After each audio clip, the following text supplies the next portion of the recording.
Hey guys, welcome back to Chaos Core Tech. My name's Garrett, and today we are going to be making Jerry from Rick and Morty.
Guys, we're finally doing Jerry. I'm super excited to get back to doing some Rick and Morty models. I've got a lot more planned after this, but we'll get to that in a second. First, I wanted to talk a little bit about how I modeled this. First of all, I use ZBrush. I mostly use ZSpheres for his body, just kind of pulling out the arms and the legs, making it look pretty humanoid, and the sort of like Rick and Morty style humanoid, as much as I could get there. And then from there, I just turned that into a solid body and started sculpting on all of the details. I mostly use the extract tool. It's a great way to get like clothing and stuff like that. You just kind of mask out the area that you want, like say a shirt, just mask out the shirt right on his torso, hit the extract button, and it pops out a new object right there, and you can tell it how thick you want it and things like that. I did that for both the shirt and the pants. I think I even did it for the feet. Then it was pretty much down to just sculpting his face, which I went about that in the usual way. Added some spheres for eyeballs and just started pushing and pulling around until I got the shape that I wanted. And then I actually posed him a little bit more that you didn't see in the footage there, because I wasn't filming when I posed him. I mostly just moved his arms up to match this picture right here, because I thought this pose would be great. Alright, now that he is fully 3D modeled, we're going to send him over to the Moai and get him printing. So let's do that.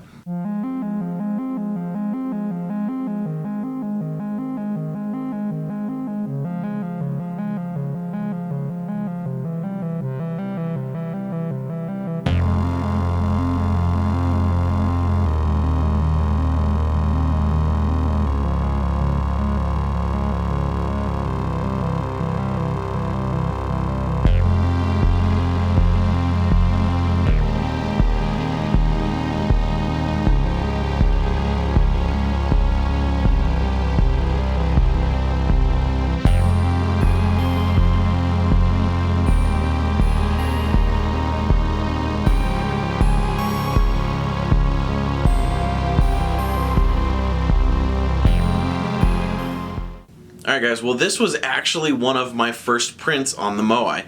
This was actually the first model that we were going to use for the channel. Before this I had just printed the calibration prints, like the little 4 Moai heads, and I printed a Kirby as well. So Jerry was the first real test, and I had him fail like 3 times through no fault of the printer. It was just this guy not knowing how to add supports correctly. The first one failed just a bit into it, so I didn't waste too much resin there. But one of the other ones that failed got all the way done, and then when I took it off the bed, I had noticed that some of the arm had not printed correctly and was starting to separate from the body. So that one was painful. He was completely done printing. But I eventually got there. The print wasn't 100% perfect, but that was my fault. If I would have known how to add supports better at the time, it would have come out better. But this one was passable. Chelsey said she could do some fixing, and most of the issue just came from one of the elbows, sort of separated from the supports. It's still fully printed. There was just a couple of lines that you could see. I'll put some footage right here that I took actually for my first looks at the Moai video. If you want to see that, check the eye up in the corner. So you can check out that video. It shows off some of the other things that I've printed using the Moai since I printed Jerry. And this is actually a really similar model compared to my Rick model, which we printed fully FDM. And the difference is absolutely crazy how much better Jerry came out. And I think it shows in the final print. So without further ado, let's send this over to Chelsey and let her work her magic on it.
Alright guys, well here you have the finished Jerry model. This thing came out super good. Chelsey did an amazing job. I can't believe how smooth she gets these textures with a paintbrush. I've been trying to paint things recently and I know that I would not even be able to come close to how smooth those are. You can see brush strokes all over my stuff. So it's really given me a newfound appreciation for how well she paints these things. But I did want to talk about her process for this a little bit, because at the beginning you saw quite a bit of cleanup that she was doing, like sanding and trying to fill in some of the areas, and that once again was due to my lack of knowledge about supports. And it actually came more in the removal of the supports. When I removed them, it left little divots in there and she had to fix and fill those. So I'm still kind of experimenting with when I should remove the supports, before we cure it versus after we cure it, things like that. And then I'm constantly working and trying to get better at adding supports in the first place, so we need less of them to get the prints to come out. But then from there, I think she pretty much just used a paintbrush with these and her acrylic paints, but I really love the way that this one came out. I didn't add a base. As you can see, the other ones do have a base. All of them stand on their own, including Jerry. He will stand on his own. But I think I actually want to try to do something else for the base. I will include the file for the base on the Thingiverse page, which you can find linked down below if you want to print this for yourself. But I think in the future, I'm going to try and work something a little bit better looking out, because I do have a base on Rick and Morty. But now that we have the Moai and we can do SLA prints, Chelsey actually told me that she would like to revisit Rick and Morty and maybe repaint them. Nothing set in stone or anything like that, but it'd be nice to have a version of those that are up to this quality, and maybe I can make a better base for them. But in the meantime, we do have a lot more Rick and Morty coming your way. I've already got Mr. Poopybutthole fully modeled, he's fully printed, and Chelsey will be painting him pretty soon. And these seem to be a pretty popular choice when I stream over on Twitch every Tuesday night. You can find a link to my Twitch channel down below if you'd like to come over, stop by, and give me suggestions on what I should print. So I have no doubt that we will be seeing much more of Rick and Morty, hopefully pretty soon. Alright guys, well thank you for watching. We'll get this guy up on the shelf next to Rick and Morty. Make sure you hit that like button and get subscribed below if you have not already. And then until next time, keep creating.